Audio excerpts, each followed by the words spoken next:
The hardware, hardware के through इनको हम इनकोड करते हैं। ठीक है, अच्छा इसके बारे में अभी हमने पढ़ाया था आपको कि इंस्ट्रक्शन सेट, इंस्ट्रक्शन क्या होता है, fetch the instruction, decode the instruction, execute the instruction, पढ़ाया था कि नहीं पढ़ाया था, ये बताया था आपको। इंस्ट्रक्शन साइकिल्स क्या होती है, कैसे फैच करना है, फिर डिकोड होता है, फिर मतलब रीड होता है इंस्ट्रक्शन, फिर डिकोड होता है इंस्ट्रक्शन, ये सब इंस्ट्रक्शन के फॉर्मेट होते हैं, पढ़ाया था मेरे ख्याल से। वो बस वाला सर। हाँ जी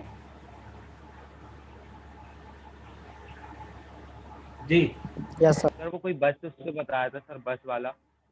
नहीं बस स्ट्रक्चर तो बताया ही था, प्लस जब मैं इंस्ट्रक्शन के बारे में बता रहा था तो उसमें इंस्ट्रक्शन साइकिल भी बताया था आपको कि किस टाइप से इंस्ट्रक्शन हम फैच करते हैं, फिर इंस्ट्रक्शन को रीड करते हैं, फिर इंस्ट्रक्शन को डिकोड करते हैं, फिर इंस्ट्रक्शन हमारा एग्जीक्यूट होता है। नहीं ध्यान है तो आपको फिर से मैं बता देता हूँ एक बार।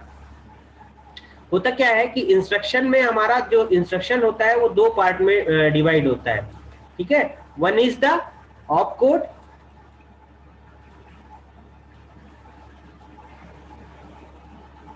ठीक है, one is the op code and another one is the data part. क्या होता है, डेटा पार्ट, ठीक है ना। और इसको क्या बोलते हैं, इसको तो ऑप कोड, ऑप कोड बोलते हैं, इसको क्या बोलते हैं, इसको भी कुछ बोलते हैं, कोई बताएगा।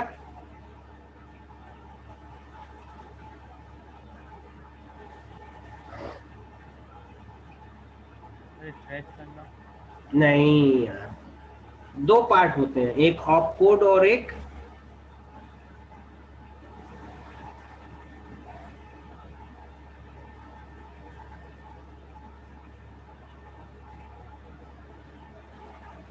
चलिए खैर फिर से एक असाइनमेंट आप लोगों के लिए।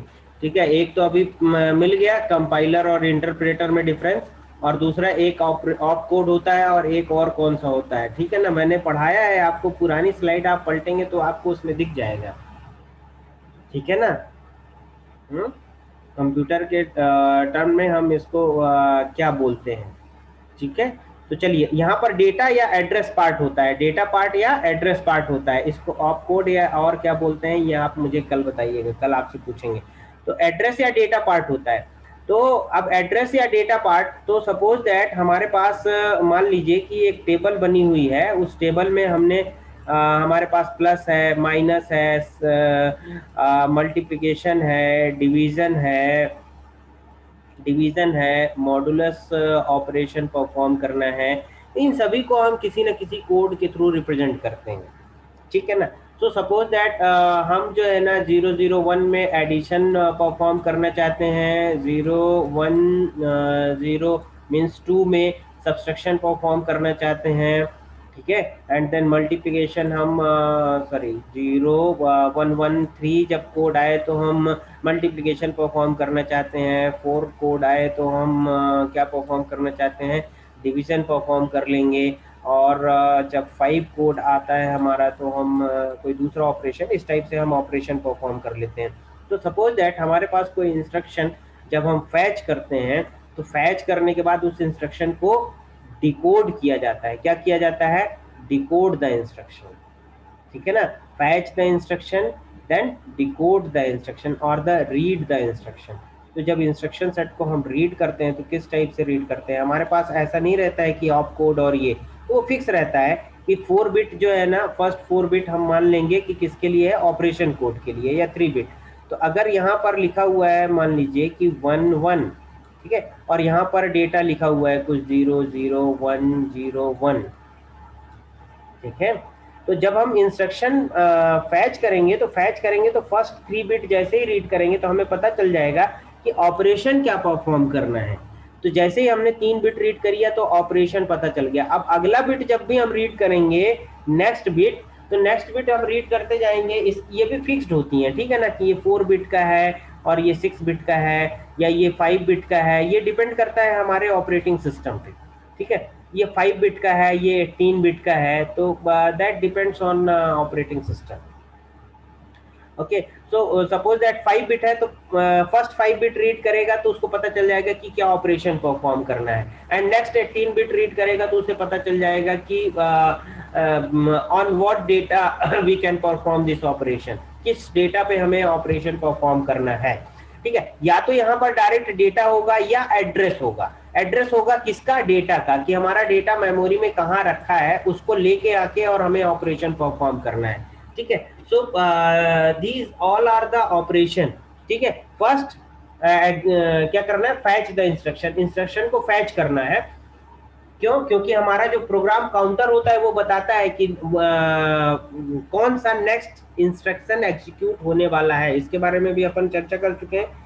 तो वहां से हमें पता चल जाएगा, और हमारा नेक्स्ट इंस्ट्रक्शन जो एग्जीक्यूट होने वाला है उसका एड्रेस कौन रखेगा, एड्रेस रजिस्टर। हम एड्रेस रजिस्टर से पता कर लेंगे और वहां से उस इंस्ट्रक्शन को फैच कर लेंगे। फैच करने के बाद उसको हम रीड करेंगे। रीड करना मीन्स डिकोड करना, डिकोड कर लेंगे, डिकोड करेंगे one by one.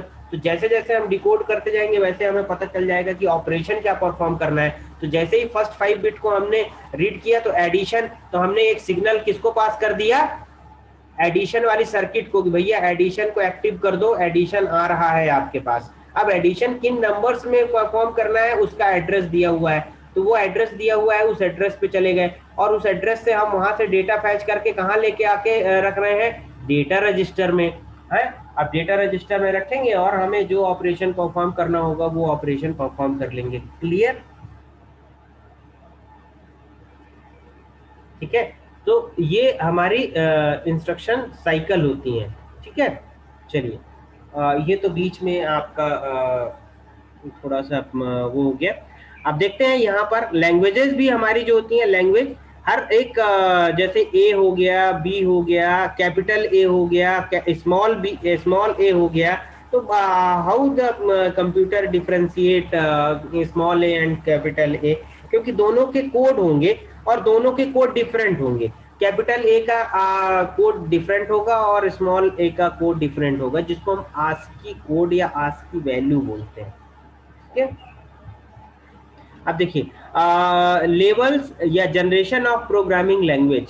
Generation of programming language, हमारी लैंग्वेज जो है ना, जैसे जैसे हमारी जरूरतें बढ़ती गई उस हिसाब से हमने अपने लैंग्वेज को अपग्रेड कर दिया। क्या कर दिया, अपग्रेड कर दिया, और उस हिसाब से हम अपनी लैंग्वेजेस में काम करते रहे और आगे बढ़ते रहे। तो जो फर्स्ट जनरेशन प्रोग्रामिंग लैंग्वेज थी, the first generation programming language थी, है ना, उस समय हमारे पास कोई भी मिडिल वेयर नहीं होता था। ठीक है, उसको हमको अपने को अगर 5 लिखना है तो 5 को पहले मैनुअली हम 0 और 1 में कन्वर्ट करते थे, और 0 और 1 में कन्वर्ट करने के बाद उसी टाइप से हम उन जो रजिस्टर्स होते हैं, फ्लिप फ्लॉप होते हैं, उनमें हम पावर सप्लाई देते थे। तो हर एक रजिस्टर में पावर, इसको पावर दिया तो इसमें 1 स्टोर हो गया, एक में पावर नहीं दिया तो उसमें 0 स्टोर हो गया, तीसरे में पावर दिया तो 1 स्टोर हो गया। तो 5 के लिए हमें 5 जो है ना 5 वोल्ट के सर्किट बनाने पड़ते थे और उसको हमें देने पड़ते थे। तो ये जो हमारी थी फर्स्ट जनरेशन प्रोग्रामिंग लैंग्वेज, जो सबसे पहले जो है ना वॉन न्यूमैन मॉडल के टाइम में चलती थी। ठीक है, फर्स्ट वर्ल्ड वॉर में चलती थी। ठीक है ना, क्या था, फर्स्ट वर्ल्ड वॉर में चलती थी। कंप्यूटर हमारा जो सबसे ज्यादा पॉपुलर हुआ वो सेकेंड वर्ल्ड वॉर में हुआ। सेकेंड वर्ल्ड वॉर में क्यों हुआ, क्योंकि जैसे आज लॉग टेबल आप देखते हो कि भाई लॉग टेबल, इस लॉग की वैल्यू ये है, तो वैसे ही क्या होता था कि साइंटिस्ट या बाकी लोग जो है ना यहाँ से कंप्यूटर से कैलकुलेशन करके और एक टेबल बना के और किसको दे देते थे, सैनिकों को दे दिया जाता था। बोले लो भैया, है ना, दुश्मन कितनी दूरी है, 5 किलोमीटर की दूरी पे है, तो 5 किलोमीटर की दूरी पे है तो कितने किलोग्राम का गोला दागना है इससे, तो उतने किलोग्राम का गोला ले लिया और फिर बोले कि तोप का मुंह कितना ऊपर करना है। ठीक है, तो उसकी टेबल दे दिया, इतनी दूरी है तो इतना ऊपर करना है और ले दाएं। तो जिसने जल्दी सेट कर लिया वो बच गया और जिसने लेट किया वो निपट गया।